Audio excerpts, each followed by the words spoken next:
Here with Serge of Kasabian, main songwriter in Kasabian. Welcome back to New Zealand. Hey man.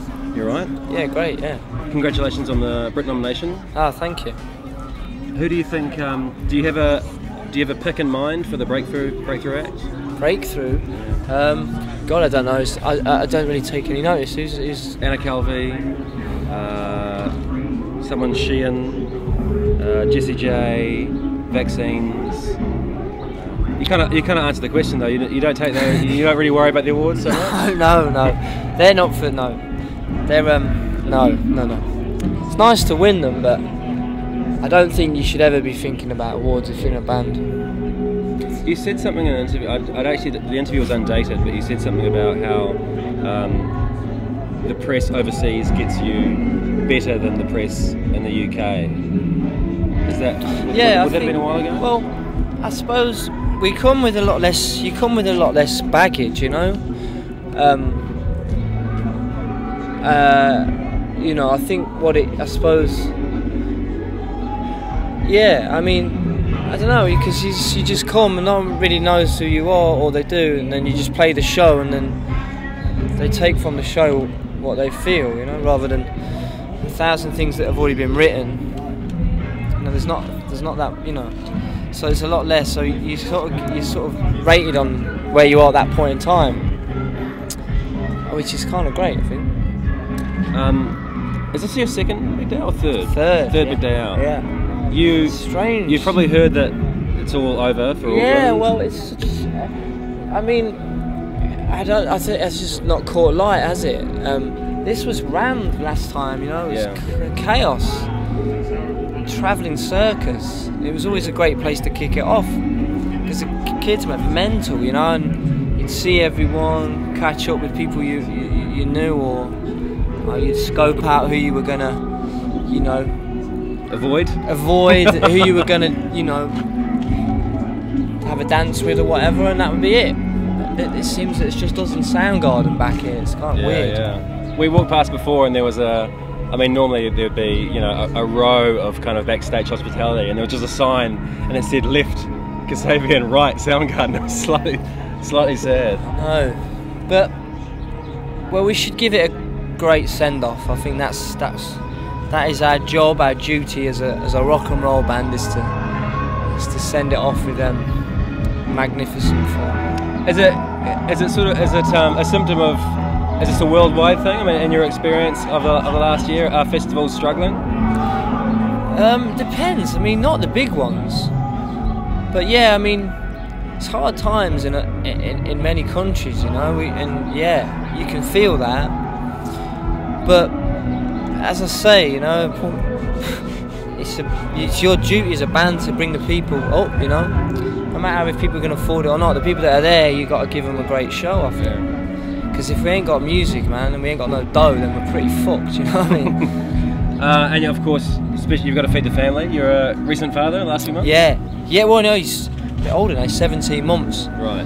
Yeah, he's crazy, he's beautiful, causes chaos.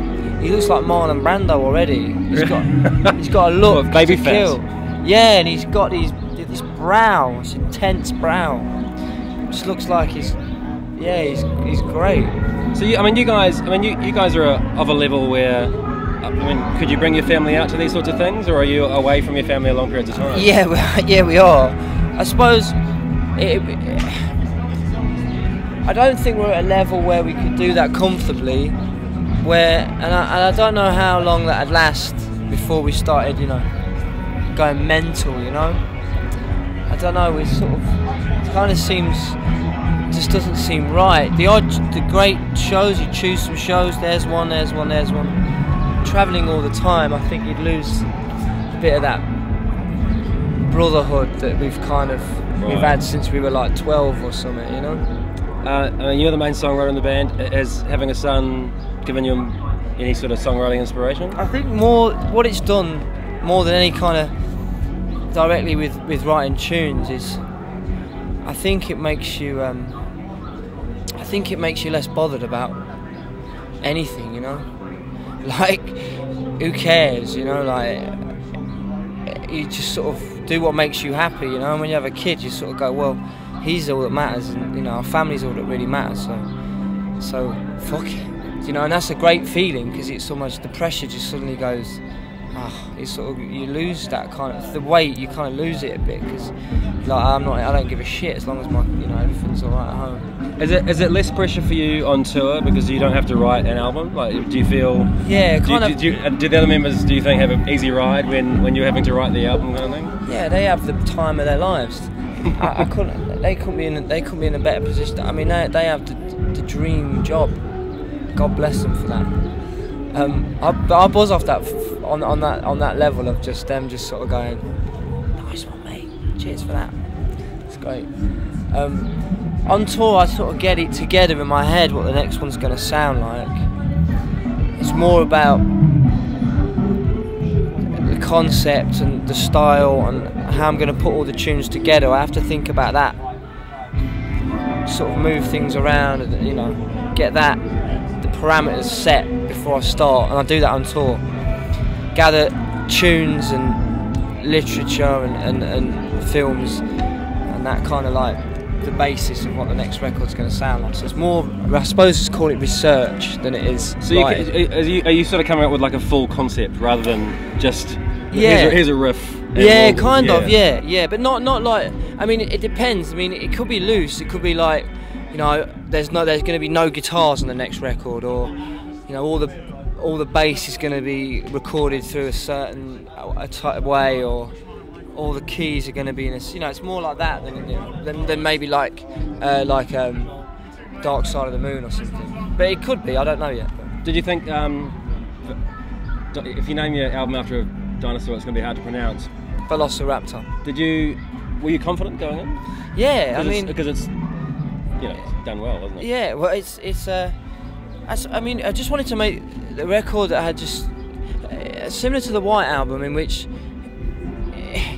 it's just good tune after good tune, and it spans a whole wide variety of styles, but it all kind of works somehow. And that was the idea, that not to be sort of weighed down with, you know, oh, you can't do that, you're not allowed to do that. It's like, well, fuck that, we can do whatever we want as long as it's great.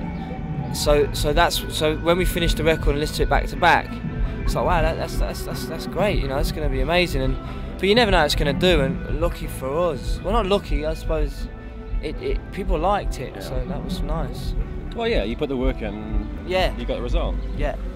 I guess just finally, I mean, do you have any, I mean, this is your third time, are there any particularly fond memories or debauched memories of the big day out? Well, every kind of night's sort of amazing, you know, because you're on tour with your pals, and there's free booze, and everyone's up for a party, so it's great, you know. I couldn't ask for more than that, could you? Well, maybe to be your family to be with you. Well, yeah, to top it off, the last gig. But not to encroach on the brotherhood. No, the last gig would be phenomenal, you know. But all the way through, you know, I'll be, you know. No, there's a time and a place. Nice talking to you. Thanks very much. Thanks, bro. Cheers. Thank you. Can I just